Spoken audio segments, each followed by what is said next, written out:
Hello everyone, this is Chapter 4 lecture. I'm about to talk to you about Chapter 4. In most of the programming books that you're going to pick up, is the first chapter is always how the computer works and everything with it. The second chapter talks to you a little bit about the basic elements for each of its programming language with it. When you get into like Chapter 3 that we just finished about objects, most of the basic structure programming is in the earlier chapters. Chapter 4 deals with decision structures, or what's also known as control structures, or some sort of structures that you're going to see talked about this. So let me go over this chapter with you. There's multiple segments with it, so this is Chapter 4 in the 6th edition, the new Tony Gaddis with this thing. I'm not going to read through every PowerPoint slide for you, but just to walk you through and to highlight some of the key things that you need to know. By no means, none of these PowerPoint lectures are meant to replace reading the book with it, but let me guide you through the chapters with it as well. So when you come in, your basic, if you remember, they really broke it down to the if, else. The single selection is the if, and the if else is when you use when it is false with it. I'll talk to you more about the example with it. I'm going to discuss with you the payroll class and when you actually use an if statements. And remember, if you recall in 1436, when you actually use the curly brackets when you have multiple statements in this thing as well.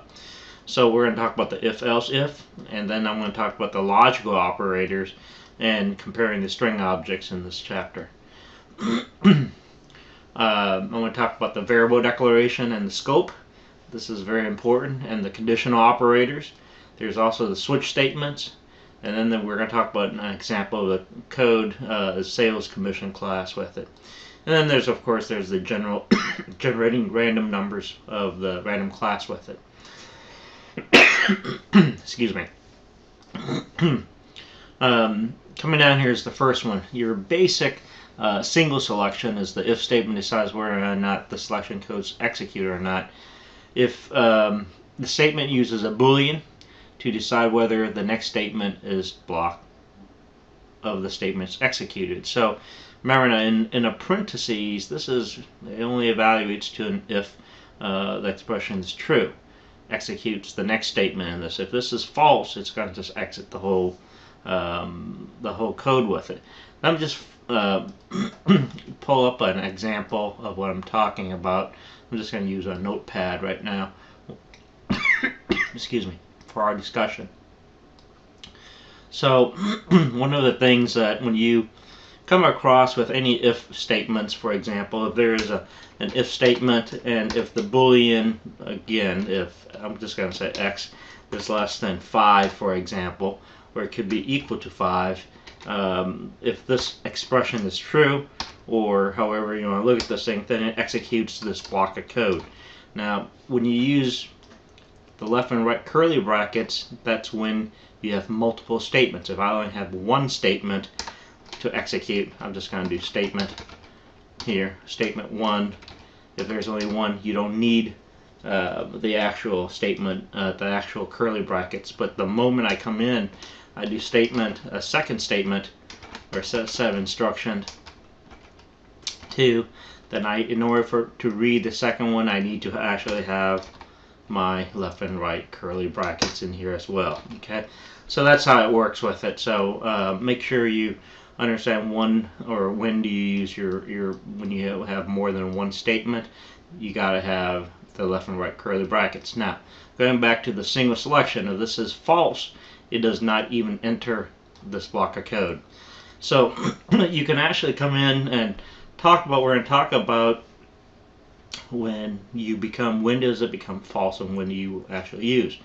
So in your flowchart, which is very important for computer science and engineering to be able to read flowcharts and UML diagrams with it. So if a statement can be modeled as the following chart with it, is it cold outside? Well, yes, you wear a coat, and if it's no, you basically take another path with this thing. So it's basically, it is a Boolean expression that determines, true or false, or yes or no with this thing. So as you can see, is it cold outside? This is true. Then you wear a coat. Calling basically a function to wear a coat. This is what this is saying, right? So here's the other one, is if a block statement, when you actually, again, the left and right curly bracket, note the use of curly braces where there's several statements together with this thing. So multiple statements require you to have left and right, left curly brackets and right curly brackets with ending semicolon at the end of each of the statements with the syntax of this thing.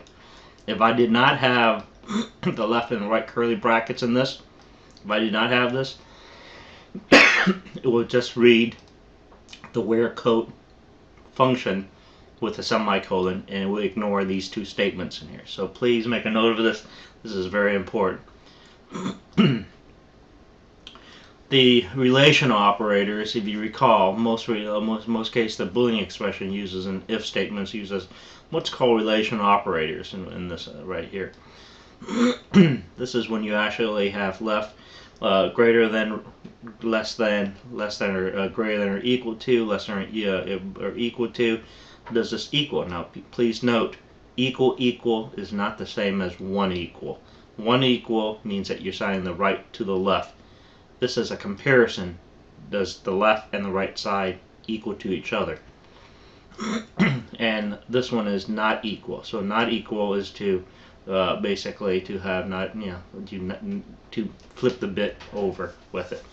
These are all called what's called relational operators. If you recall, in 1436 we talked about what's called logical operators, and that's another set. That's the ands and the ors and the not. Okay, so don't confuse that with it as well. In here, let me talk to you about the next set.